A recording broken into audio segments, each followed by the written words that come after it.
Si vous désirez remplacer votre revêtement de plancher, j'ai une solution facile et économique à vous présenter. Voici comment faire. Mesurez la pièce, incluant les garde-robes, pour calculer la quantité de revêtement nécessaire. Vous devriez enlever les moulures pour que l'installation soit parfaite.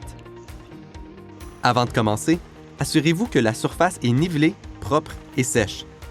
Laissez votre nouveau revêtement s'acclimater avant de le poser. Choisissez dans quelle direction les planches seront orientées. Je vous recommande d'y aller en parallèle avec le mur le plus long. Planifiez votre disposition en commençant par les extrémités et gardez la même largeur pour la première et la dernière rangée. Pendant l'installation, prenez des planches de plusieurs boîtes en alternance pour un meilleur résultat. Commencez en plaçant des planches de gauche à droite en ayant le côté embouffeté vers vous. Placez la planche à 1/4 de pouce du mur gauche. Utilisez un espaceur entre le mur et la planche. Alignez la deuxième planche bout à bout et pressez-la vers le bas. Elle devrait être à la même hauteur si assemblée correctement.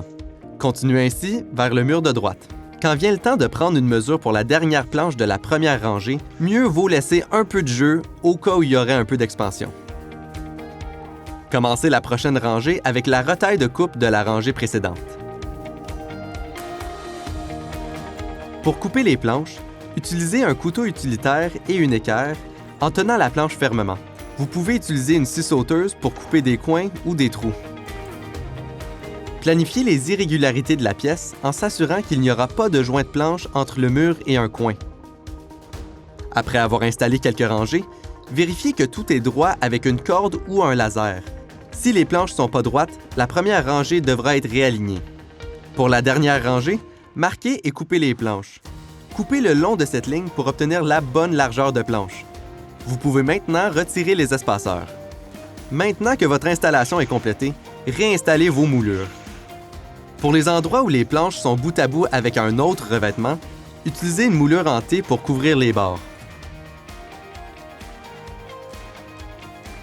Donc, voilà comment on fait. Profitez bien de vos nouveaux planchers.